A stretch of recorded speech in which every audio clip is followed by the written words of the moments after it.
أعوذ بالله من الشيطان الرجيم. بسم الله الرحمن الرحيم. الحمد لله الذي أنزل على عبده الكتاب ولم يجعل له عوجا قيما لينذر بأسا شديدا من لدنه ويبشر المؤمنين الذين يعملون الصالحات أن لهم أجرا حسنا ماكثين فيه أبدا وينذر الذين قالوا اتخذ الله ولدا ما لهم به من علم ولا لآبائهم كبرت كلمة تخرج من أفواههم إن يقولون إلا كذبا فلعلك باخع نفسك على آثارهم إن لم يؤمنوا بهذا الحديث أسفا إنا جعلنا ما على الأرض زينة لها لنبلوهم أيهم أحسن عملا وإنا لجاعلون ما عليها صعيدا جرزا أم حسبت أن أصحاب الكهف والرقيم كانوا من آياتنا عجبا إذ أوى الفتية إلى الكهف فقالوا ربنا آتنا من لدنك رحمة وهيئ لنا من أمرنا رشدا فضربنا على آذانهم في الكهف سنين عددا ثم بعثناهم لنعلم أي الحزبين أحصى لما لبثوا أمدا نحن نقص عليك نبأهم بالحق إنهم فتية آمنوا بربهم وزدناهم هدى وربطنا على قلوبهم إذ قاموا فقالوا ربنا رب السماوات والأرض لن ندعو من دونه إلها لقد قلنا إذا شططا هؤلاء قومنا اتخذوا من دونه آلهة لولا يأتون عليهم بسلطان بين فمن أظلم ممن افترى على الله كذبا وإذ اعتزلتموهم وما يعبدون إلا الله فأووا إلى الكهف ينشر لكم ربكم من رحمته ويهيئ لكم مرفقا وترى الشمس إذا طلعت تزاور عن كهفهم ذات اليمين وإذا غربت تقرضهم ذات الشمال وهم في فجوة منه ذلك من آيات الله من يهد الله فهو المهتد ومن يضلل فلن تجد له وليا مرشدا وتحسبهم أيقاظا وهم رقود ونقلبهم ذات اليمين وذات الشمال وكلبهم باسط ذراعيه بالوصيد لو اطلعت عليهم لوليت منهم فرارا ولملئت منهم رعبا وكذلك بعثناهم ليتساءلوا بينهم قال قائل منهم كم لبثتم قالوا لبثنا يوما أو بعض يوم قالوا ربكم أعلم بما لبثتم فابعثوا أحدكم ببرقكم هذه إلى المدينة فلينظر أيها أزكى طعاما فليأتكم برزق منه وليتلطف ولا يشعرن بكم أحدا إنهم إن يظهروا عليكم يرجموكم أو يعيدوكم في ملتهم ولن تفلحوا إذا أبدا وكذلك أعثرنا عليهم ليعلموا أن وعد الله حق وأن الساعة لا ريب فيها إذ يتنازعون بينهم أمرهم فقالوا بنوا عليهم بنيانا ربهم أعلم بهم قال الذين غلبوا على أمرهم لنتخذن عليهم مسجدا سيقولون ثلاثة رابعهم كلبهم ويقولون خمسة سادسهم كلبهم رجما بالغيب ويقولون سبعة وثامنهم كلبهم قل ربي أعلم بعدتهم ما يعلمهم إلا قليل فلا تمار فيهم إلا مراء ظاهرا ولا تستفت فيهم منهم أحدا ولا تقولن لشيء إني فاعل ذلك غدا إلا أن يشاء الله واذكر ربك إذا نسيت وقل عسى أن يهديني ربي لأقرب من هذا رشدا ولبثوا في كهفهم 300 سنين وازدادوا 9 قل الله أعلم بما لبثوا له غيب السماوات والأرض أبصر به وأسمع ما لهم من دونه من ولي ولا يشرك في حكمه أحدا واتل ما أوحي إليك من كتاب ربك لا مبدل لكلماته ولن تجد من دونه ملتحدا واصبر نفسك مع الذين يدعون ربهم بالغداة والعشي يريدون وجهه ولا تعد عيناك عنهم تريد زينة الحياة الدنيا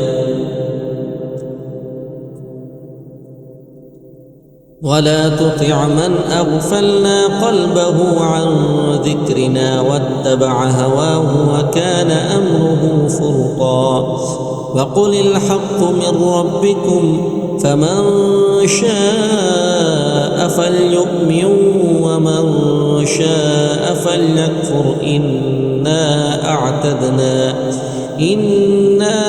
أعتدنا للظالمين نارا حاط بهم سرادقها وإن يستغيثوا يغاثوا بماء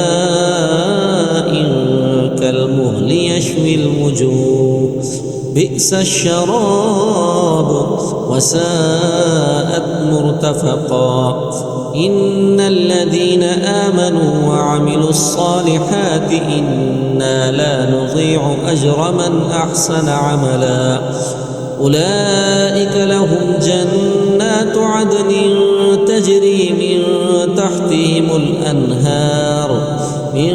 تحتهم الأنهار يحلون فيها من أساور من ذهب ويلبسون ثيابا خضرا من سندس واستبرق متكئين فيها على الأرائك نعم الثواب وحسنت مرتفقا. واضرب لهم مثل الرجلين جعلنا لأحدهما جنتين من أعناب وحففناهما بنخل وجعلنا بينهما زرعا كلتا الجنتين آتت أكلها ولم تظلم منه شيئا وفجرنا خلالهما نهرا وكان له ثمر فقال لصاحبه وهو يحاوره أنا أكثر منك مالا وأعز نفرا. ودخل جنته وهو ظالم لنفسه قال ما أظن أن تبيد هذه أبدا وما أظن الساعة قائمة ولئن رددت إلى ربي لأجدن خيرا منها منقلبا. قال له صاحبه وهو يحاوره أكفرت بالذي خلقك من تراب ثم من نطفة ثم سواك رجلا لكن هو الله ربي ولا أشرك بربي أحدا. ولولا إذ دخلت جنتك قلت ما شاء الله لا قوة إلا بالله إن ترني أنا أقل منك مالا وولدا فعسى ربي أن يؤتيني خيرا من جنتك ويرسل عليها حسبانا من السماء فتصبح صعيدا زلقا أو يصبح ماؤها غورا فلن تستطيع له طلبا. وأحيط بثمره فأصبح يقلب كفيه على ما أنفق فيها وهي خاوية على عروشها ويقول يا ليتني لم أشرك بربي أحدا ولم تكن له فئة ينصرونه من دون الله وما كان منتصرا. هنالك الولاية لله الحق هو خير ثوابا وخير عقبا. واضرب لهم مثل الحياة الدنيا كماء أنزلناه من السماء فاختلط به نبات الأرض فأصبح هشيما تذروه الرياح وكان الله على كل شيء مقتدرا.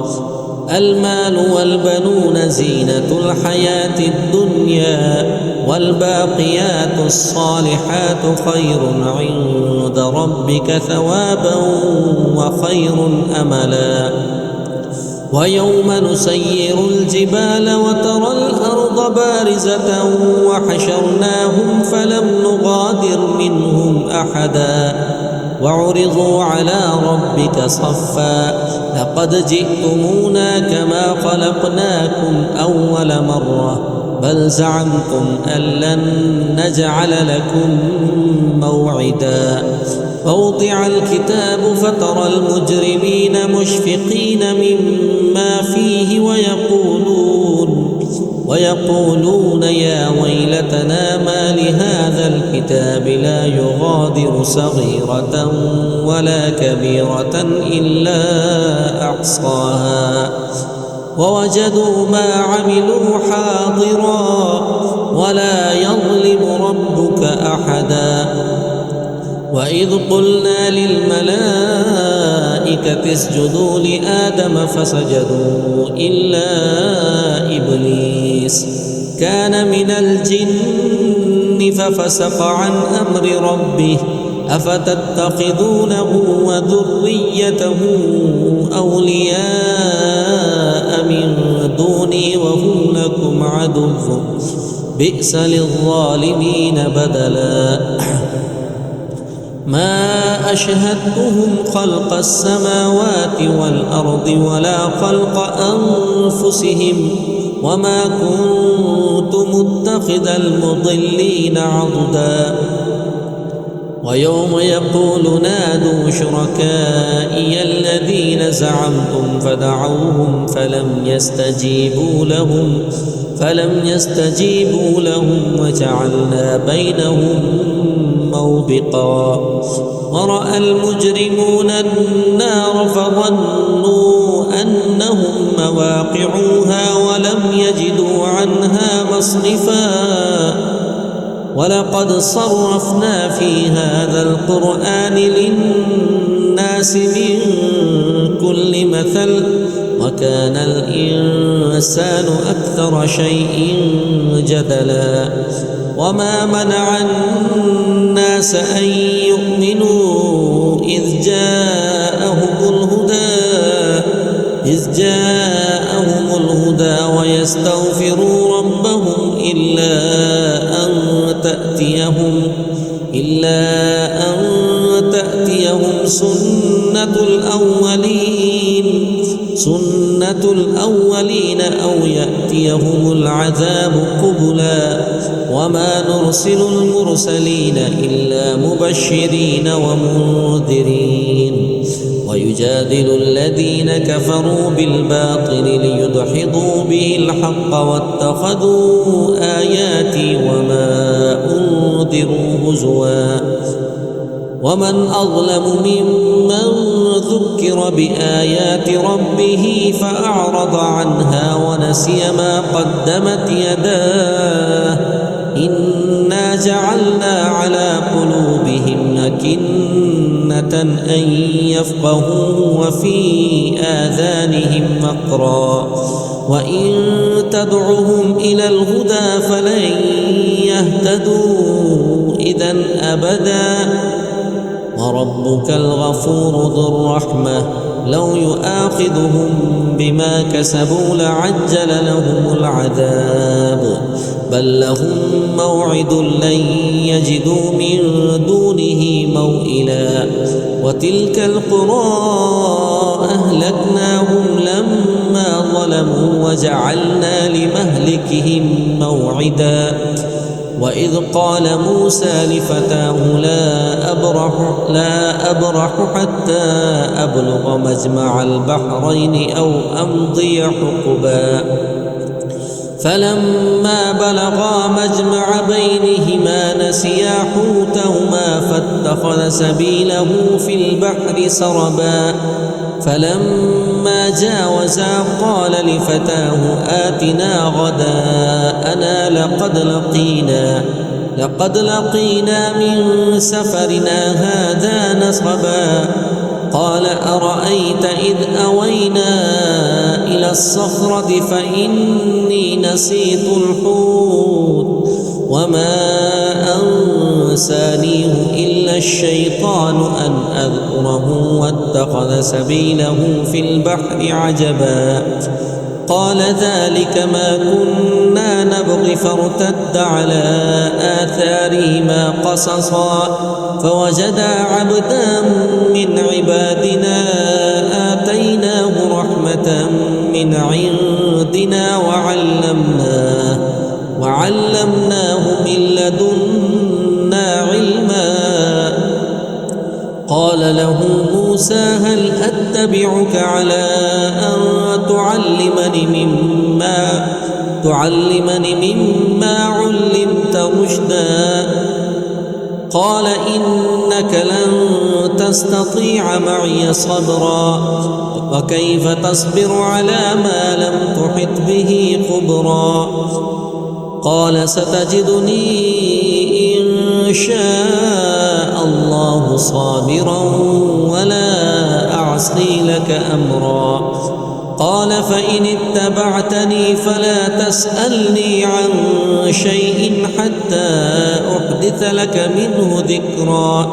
فانطلقا حتى إذا ركبا في السفينة خرقها قال أخرقتها لتغرق أهلها لقد جئت شيئا إمرا. قال ألم أقل إنك لن تستطيع معي صبرا. قال لا تؤاخذني بما نسيت ولا ترهقني من أمري عسرا. فانطلقا حتى إذا لقيا غلاما فقتله قال أقتلت نفسا زكية بغير نفس لقد جئت شيئا نكرا. قال ألم أقل لك إنك لن تستطيع معي صبرا. قال إن سألتك عن شيء بعدها فلا تصاحبني قد بلغت من لدني عذرا. فانطلقا حتى إذا أتيا أهل قرية استطعما أهلها فأبوا أن يضيفوهما فوجدا فيها جدارا يريد أن ينقض فأقامه. قال لو شئت لاتخذت عليه أجرا. قال هذا فراق بيني وبينك سأنبئك بتأويل ما لم تستطع عليه صبرا. أما السفينة فكانت لمساكين يعملون في البحر فأردت أن أعيبها وكان وراءهم ملك يأخذ كل سفينة غصبا. وأما الغلام فكان أبواه مؤمنين فخشينا أن يرهقهما طغيانا وكفرا فأردنا أن يبدلهما ربهما خيرا منه زكاة وأقرب رحما. وأما الجدار فكان لغلامين يتيمين في المدينة وكان تحته كنز لهما وكان أبوهما صالحا فأراد ربك أن يبلغا أشدهما ويستخرجا كنزهما رحمة من ربك وما فعلته عن أمري ذلك تأويل ما لم تسطع عليه صبرا. ويسألونك عن ذي القرنين قل سأتلو عليكم منه ذكرا. إنا مكنا له في الأرض وآتيناه من كل شيء سببا فأتبع سببا حتى إذا بلغ مغرب الشمس وجدها تغرب في عين حمئة ووجد عندها قوما قلنا يا ذا القرنين إما أن تعذب وإما أن تتخذ فيهم حسنا. قال أما من ظلم فسوف نعذبه ثم يرد إلى ربه فيعذبه عذابا نكرا. وأما من آمن وعمل صالحا فله جزاء الحسنى وسنقول له من أمرنا يسرا. ثم أتبع سببا حتى إذا بلغ مطلع الشمس وجدها تطلع على قوم لم نجعل لهم من دونها سترا. كذلك وقد أحطنا بما لديه كبرا. ثم أتبع سببا حتى إذا بلغ بين السدين وجد من دونهما قوما لا يكادون يفقهون قولا. قالوا يا ذا القرنين إن يأجوج ومأجوج مفسدون في الأرض فهل نجعل لك خرجا على أن تجعل بيننا وبينهم سدا. قال ما مكني في ربي خير فأعينوني بقوة أجعل بينكم وبينهم ردما. آتوني زبر الحديد حتى إذا ساوى بين الصدفين قال انفخوا حتى إذا جعله نارا قال آتوني أفرغ عليه قطرا. فما استطاعوا أن يظهروه وما استطاعوا له نقبا. قال هذا رحمة من ربي فإذا جاء وعد ربي جعله دكا وكان وعد ربي حقا. وتركنا بعضهم يومئذ يموج في بعض ونفخ في الصور فجمعناهم جمعا. وعرضنا جهنم يومئذ للكافرين عرضا. الذين كانت أعينهم في غطاء عن ذكري وكانوا لا يستطيعون سمعا.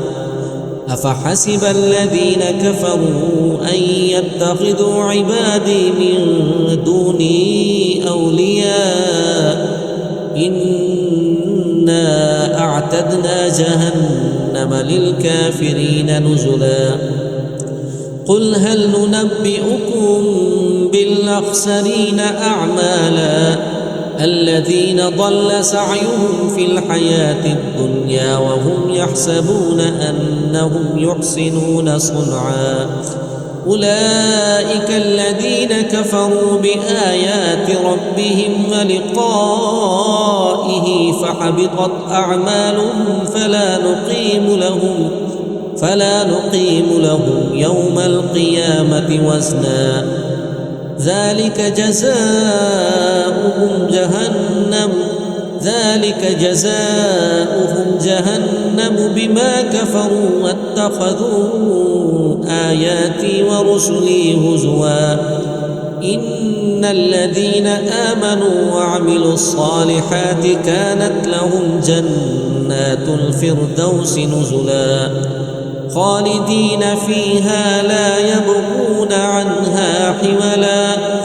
قل لو كان البحر مدادا لكلمات ربي لنفد البحر قبل أن تنفد كلمات ربي ولو جئنا بمثله مددا. قل إنما أنا بشر مثلكم يوحى إلي أنما إلهكم إله واحد. فمن كان يرجو لقاء ربه فليعمل عملا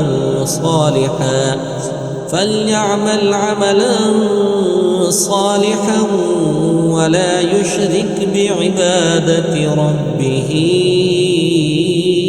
أحدا.